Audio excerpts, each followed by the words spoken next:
तो अश्वत्थामा ने क्या किया, काग अनुन्यास विधि का प्रयोग किया। एक बार एक पेड़ पर रात में कौवे बैठे हुए थे, कोई उल्लू ने हमला कर दिया तो सारे कौवा मारे गए, क्योंकि उल्लू को रात में दिखाई देता है। इसी विधि का प्रयोग अश्वत्थामा ने किया, काग उलूकन्यास, काग उलूकन्यास विधि का प्रयोग किया और गया तो इधर पर भगवान की रजा कुछ और ही थी। भगवान ने पांडवों से कहा कि आज विजय रात्रि है, चलो कहीं विजय महोत्सव मनाएं। जीवन में जिसे भगवान बचाते हैं उसे कोई नहीं मार सकता, क्योंकि भगवान पांडवों के साथ थे। अश्वत्थामा मारने के लिए आ रहा था पांडवों को, पर जिसे कहते हैं कि राम बचाए सुख, उसका कोई कुछ नहीं बिगाड़ सकता। मारने वाला है भगवान, बचाने वाला है भगवान।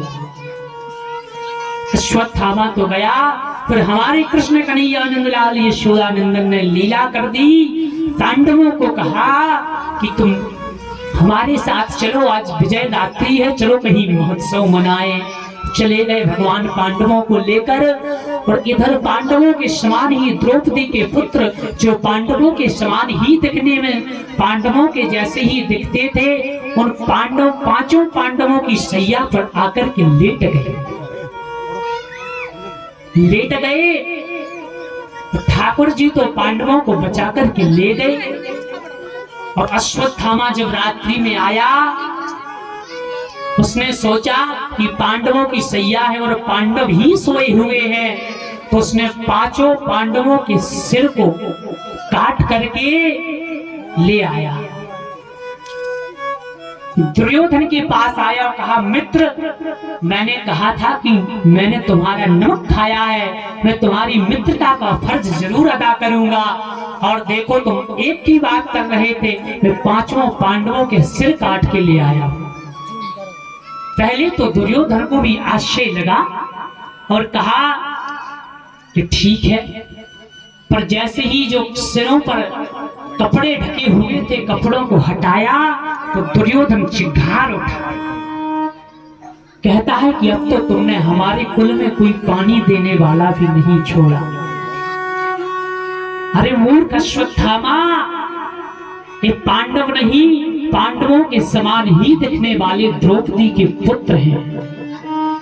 और जैसे ही पुत्रों को देखा तो अश्वत्थामा को श्राप था कि जब दुख और सुख की उसे आभास एक समय में एक साथ होगा तो उसका प्राणांतर हो जाएगा। सुख इसलिए हुआ क्योंकि जैसे ही आया तो उसने अश्वत्थामा ने कहा कि ये पांडवों के सिर हैं, तो उसे सुख का आभास होगा, पर जैसे ही देखा कि ये तो पांडवों के समान दिखने वाले पांडव पुत्र हैं, जैसे ही उसे सुख और दुख का आभास एक साथ हुआ, उसका प्राणांतर हो गया, शरीर को त्याग दिया, देह को त्याग दिया। इधर अश्वत्थामा ने सोचा कि अब पांडव हमें छोड़ने वाले नहीं। सुबह हुई, जैसे ही द्रौपदी मैया ने देखा कि पांडव पुत्र तो वहां नहीं है, उसके पुत्र तो वहां नहीं है, धड़ तो कोई ले गया, शरीर पड़ा हुआ है। माता शिशुनाम निधनम सुतानाम निसम्य घोर परितप्यमानम।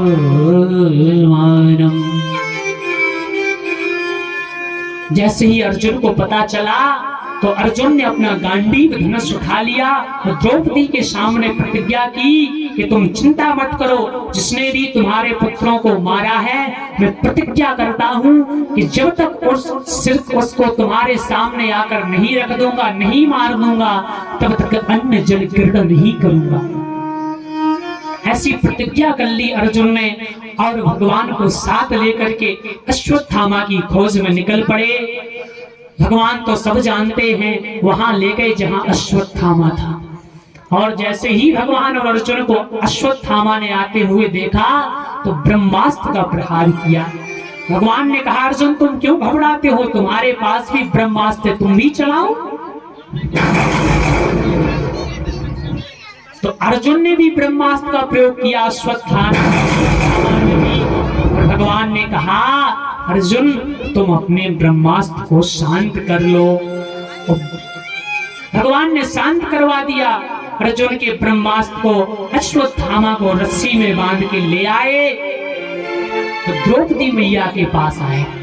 वो कहा कि तुम्हारे पुत्रों का हत्यारा ये अश्वत्थामा है और इसी ने तुम्हारे पुत्रों का वध किया है।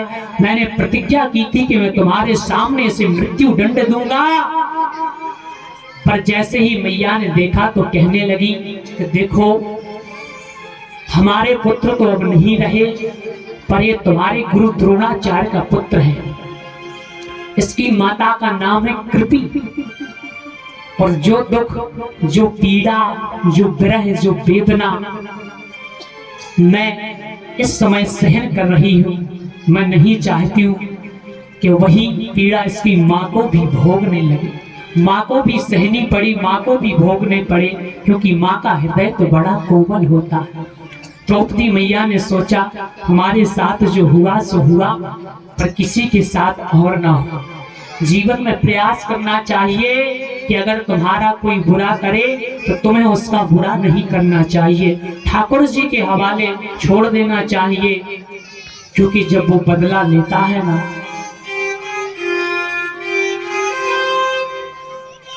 तो तुम्हें कुछ कहने की आवश्यकता नहीं पड़ती। तुम्हारा कोई अपमान करे सब राम जी के भरोसे छोड़ देना, तुम्हारा कोई सम्मान करे तो भी राम जी, अपमान करें तो भी हमारे कृष्ण कन्हैया के हवाले। आज द्रौपदी कहती है कि जो पीड़ा मुझे हो रही है मैं नहीं चाहती हूँ कि इसकी माँ कृपी को भी वही पीड़ा हो, इसलिए इसे मारो मत, इसे छोड़ दो, रस्सियों से छोड़। रस्सियां खोलने लगी द्रौपदी, पर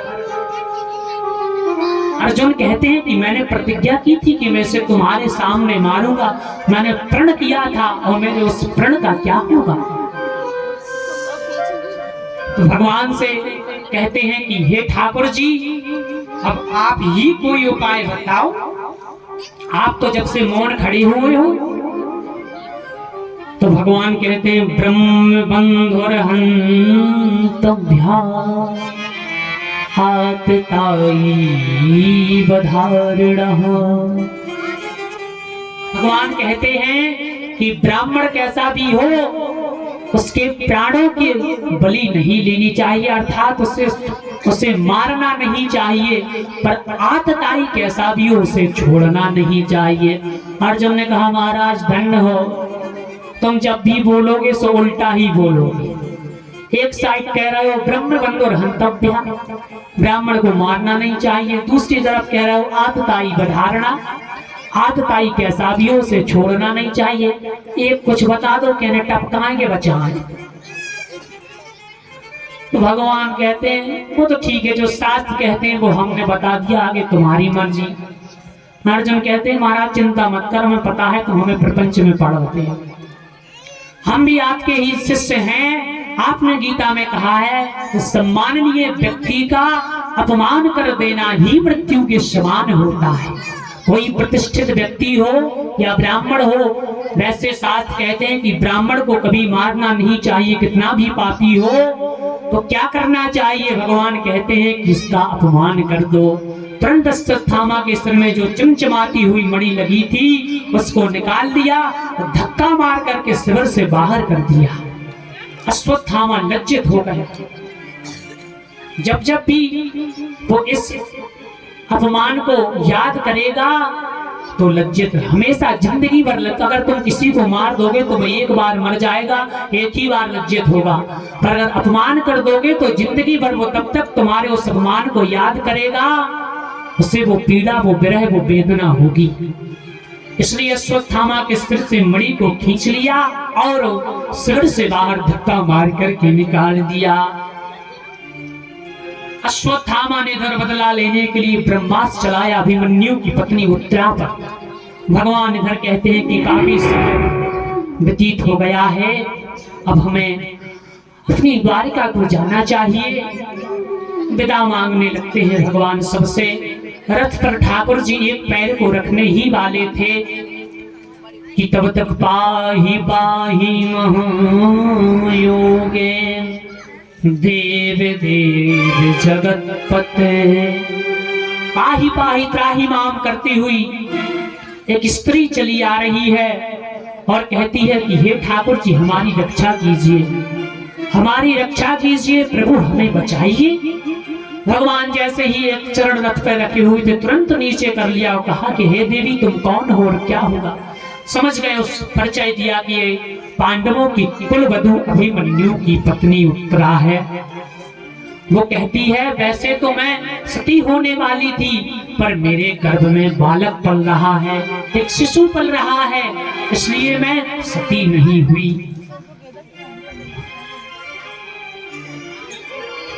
पर हे ठाकुर जी आप हमें बचाइए। भगवान कहते हैं ठीक है चिंता मत करो, जीवन में याद रखो जब भी संकट आए तो सीधे भगवान की शरण में जाओ, बीच में डुप्लीकेट के चक्रों में मत पड़ो। जब भी अभिमन्यु की पत्नी उत्तरा ने सीधा किया, किसी के समक्ष या भीष्म माय पिता किसी के पास नहीं गई, सीधी ठाकुर जी के पास गई कि हे शरणागत की रक्षा करने वाले, हे करुणानिधि भगवान हमारी रक्षा कीजिए। भगवान ने कहा ठीक है चिंता मत करो। भगवान कहते हैं हम तुम्हारी रक्षा करेंगे। भगवान ने आज तक भगवान कभी किसी के गर्भ में नहीं गए। हमने बताया था कि भगवान का जन्म नहीं होता, अवतार होता है। पर भगवान भक्त के लिए कोई भी नियम तोड़ने के लिए तैयार रहते हैं। और ठाकुर जी ने क्या किया, अंगूठे बराबर रूप बनाया और अभिमन्यु की पत्नी उत्तरा के गर्भ में जाकर के उसके गर्भ की रक्षा की। जो अश्वत्थामा का ब्रह्मास्त्र उसको नष्ट करने की कोशिश कर रहा था, ठाकुर जी ने गर्भ में जाकर उसे शीतलता प्रदान की। और उसके गर्भ में और कोई नहीं, नन्हे से परीक्षित पल रहे थे। और धन्य है भारत की माताएं, धन्य है भारत भूमि के भक्त और भगवान को दोनों को अपने गर्भ में धारण कर लिया। ये भारत की महिमा है, ये भारत की माताओं की महिमा है। भगवान जाकर के गर्भ में रक्षा करते हैं परीक्षित जी की। कुछ समय और व्यतीत होता है, इधर भगवान कहते हैं कि अब हम अपनी द्वारका को जाएंगे तो सब कुछ भगवान से सब कोई कुछ ना कुछ मांगता है। पर कुंती भगवान की बुआ है, आज कुंती मैया भगवान को प्रणाम करने लगी। तो भगवान कहते हैं जो उल्टी गंगा क्यों बना रहे हो, हम भतीजे हैं, हमको प्रणाम करना चाहिए।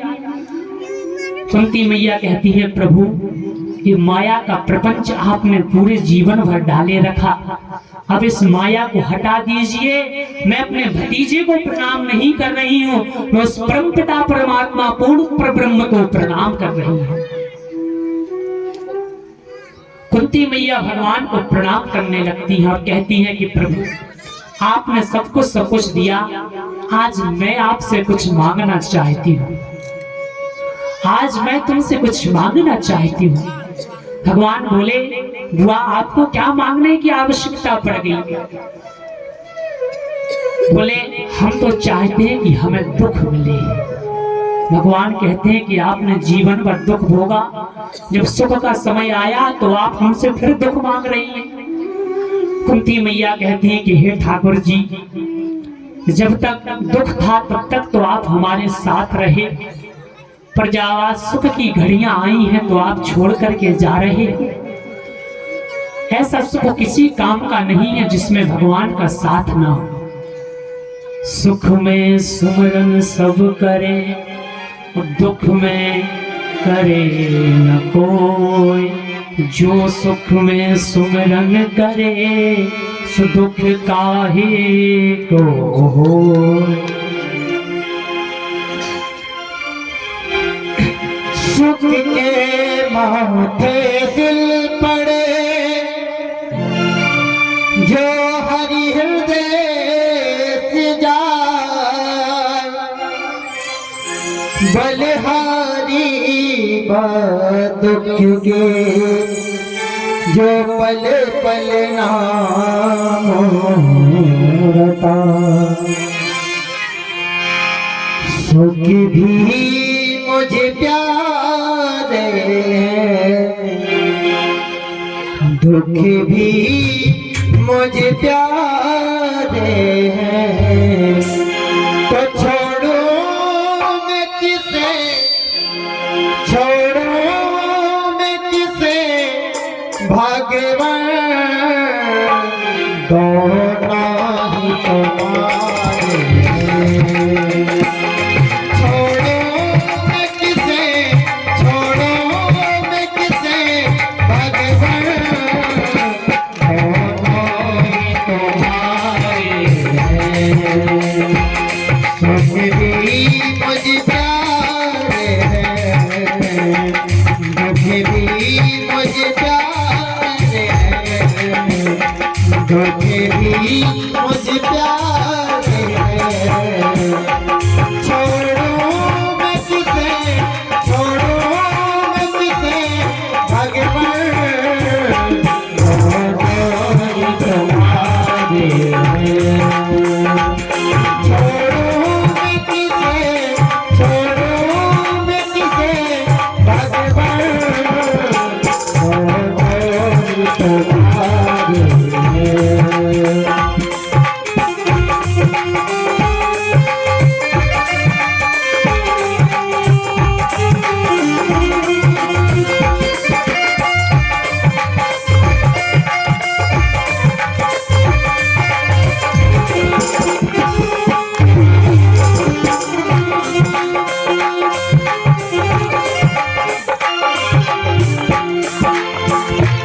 दुख चाहे ना कोई भी, सब सुख को तरसते हैं। दुख चाहे न कोई भी, सब सुख को तरसते हैं। दुख चाहे भी कोई ना, सब सुख को तरसते हैं।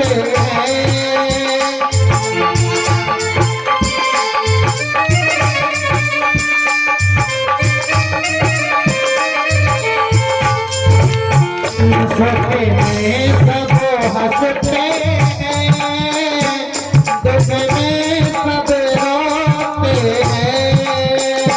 सुख में सब हंसते हैं, दुख में सब रोते हैं। सुख में सब हंसते हैं, दुख में सब रोते हैं। सुख में सब रोते हैं, सुख मिले जिसे उन्हें, सुख मिले जिसे उन्हें, सुख भी तो सहारे हैं। छोड़ो मैं किसे, छोड़ो मैं किसे भगवान, दोनों ही तुम्हारे हैं। छोड़ो मैं किसे, छोड़ो मैं किसे भगवान, दोनों ही तुम्हारे हैं। दोनों ही तुम्हारे हैं, दोनों ही तुम्हारे हैं। अपने भी मुझे प्यारे हैं, दुख भी मुझे प्यारे हैं। छोड़ो मैं किसे, छोड़ो मैं किसे भगवान, दोनों ही तुम्हारे हैं, दोनों ही तुम्हारे हैं, दोनों ही तुम्हारे हैं। जीवन में जब दुख आते हैं तो सब भगवान को याद करते हैं। तो जो चाहते हैं कि दुख ना आए तो सुख में भी ठाकुर जी को याद करना चाहिए। कहे हनुमंत विपत प्रभु सोई, जब तब सुमरन भजन न होई। हनुमान जी कहते हैं इस दुख क्या है, विपत्ति अर्थात दुख क्या है? दुख वो है, हनुमान जी कहते हैं, बाबा लिखते हैं तुलसी बाबा रामायण में कि जीवन में वो स्थिति आ जाए कि जब भगवान का भजन ना हो रहा हो तो समझ लेना कि अब हम पे घोर संकट आया है, क्योंकि तुम भगवान से दूर हो गए हो। कहे हनुमंत विपत प्रभु सोई, जब तब सुमरन भजन न हो। हनुमान जी कहते हैं कि दुख की स्थिति वो है जब भजन ना हो रहा हो। कुंती मैया भगवान से दुख मांगती है, भगवान कहते हैं ठीक है। ठाकुर जी सबको कुछ ना कुछ देकर के चले जाते हैं, पर उससे पहले एक घटना और घटी। कथाक्रम में आगे भीष्म गीता का वर्णन है।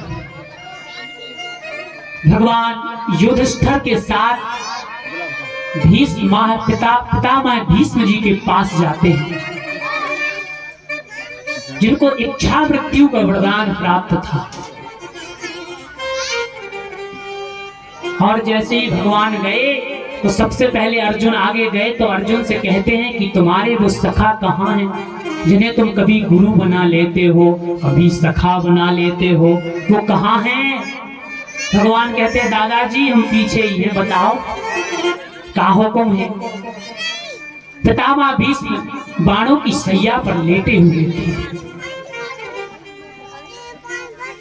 भगवान से कहते हैं कि हे ठाकुर जी, हमने सब कुछ समझ लिया, जो कुछ भी लीला महाभारत में की वो सब आपकी ही थी। अर्जुन तो निमित्त मात्र बने हुए थे, संहार तो आपने ही किया है। पितामह भीष्म कहते हैं कि हमारी एक बेटी है, उसका विवाह हम आपके साथ करना चाहते हैं। भगवान बोले आपका तो विवाह नहीं हुआ तो बेटी कहां से होगी? बोले नहीं, हमने अपनी बुद्धि को ही अपनी बेटी समझ रखा है और उस बुद्धि का विवाह हम आपके साथ करना चाहते हैं, क्योंकि हमारी जो बुद्धि है उसमें तृष्णा नहीं है। तृष्णा लोभ दंभ मोह पाखंड नहीं है, उसमें तो सिर्फ कृष्णा है, तृष्णा नहीं। भगवान कहते हैं ठीक है।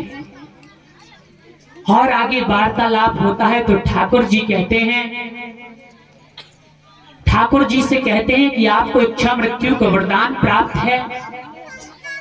भीष्म माता पिता कहते हैं कि अब हम इस शरीर को त्यागना चाहते हैं, पर कब? देहांत काले तुम मुरली बजाते सामने हो। भगवान कहते हैं महाराज जी, दादाजी आपको इच्छा मृत्यु का वरदान प्राप्त है, पता नहीं आप कब तक इस शरीर को नहीं त्यागोगे और कब तक हम ऐसे ही खड़े रहेंगे। तुम कहते हो कि देहांत काले मुरली बजाते मन लुभाते तुम सामने हो। जब प्राण निकले तो तुम मुरली बजाते होगे, माधुर मुस्कुराते होगे, मेरे सामने रहना। पर भगवान तो इच्छा मृत्यु का वरदान था, तो ठाकुर जी कहते हैं कि ऐसे कब तक खड़े रहे? बोले चिंता मत करो, आप सामने हो, अब हम शरीर को त्यागना। देखो जीवन में तुमने अपनी जिंदगी में क्या किया है मायने नहीं रखता, जीवन भर पाप किए पुण्य से कोई फर्क नहीं पड़ता, लेकिन अंत समय अगर मुख से भगवान का नाम अगर तुम्हारी जीवन से निकल जाएगा तो तुम कितने भी पापी हो भगवान के धाम ही जाओगे। देखो भगवान का भजन बारंबार करना क्यों आवश्यक है? इसलिए आवश्यक है कि जब इस शरीर से प्राण निकले तो अंत समय तुम्हें इस संसार की, इस कुटुंब परिवार की याद ना आए और भगवान की याद आ जाए। देखो जीवन भर जिसका ज्यादा ध्यान करोगे वही मरते समय तुम्हारे चित्त में उसकी वृत्ति आएगी। इसलिए भगवान का भजन बारंबार इसलिए करना चाहिए कि जब प्राणों को त्यागो तो अंत समय गोविंद के नाम तुम्हारे मुख से उच्चारित हो जाए और तुम्हारा जीवन सफल हो जाए। तुलसी बाबा कहते हैं जन्म जन्म मुनि जतन कराही, जन्म जन्म मुनि जतन कराही, जन्म जन्म मुनि जतन कराही, जन्म जन्म मुनि जतन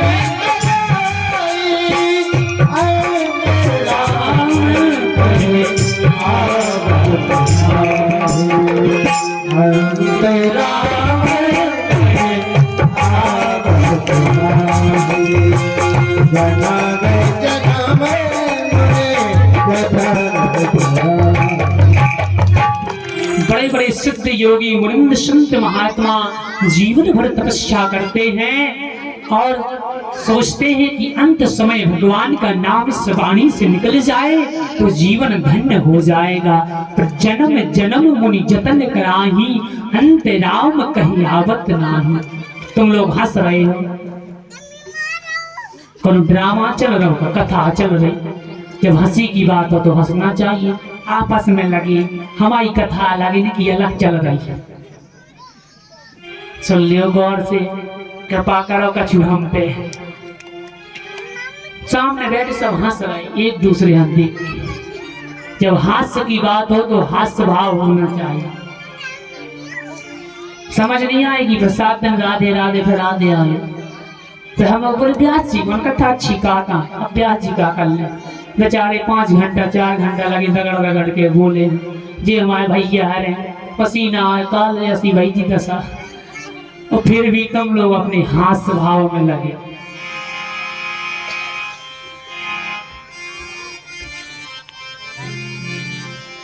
देना तो करना स्वामी, जब प्राण तन से निकले,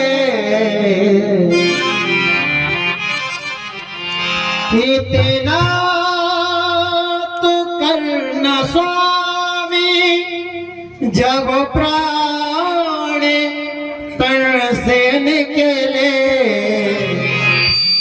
गोविंद नाम लेकर, गोपाल नाम लेकर, सब प्राण करते,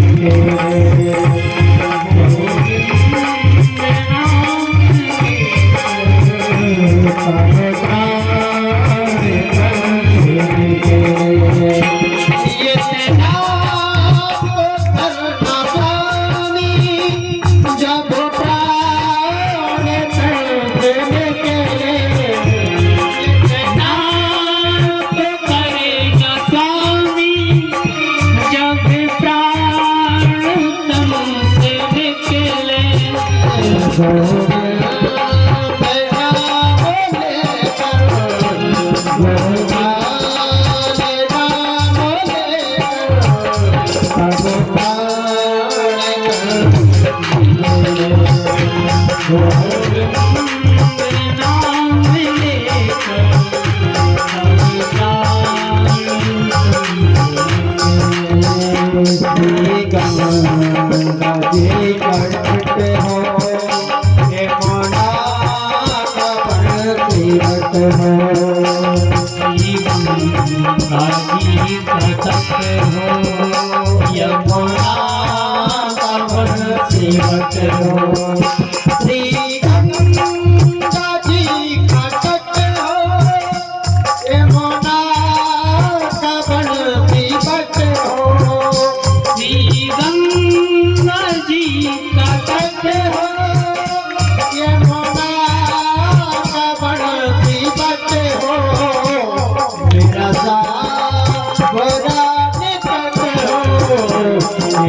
जब जब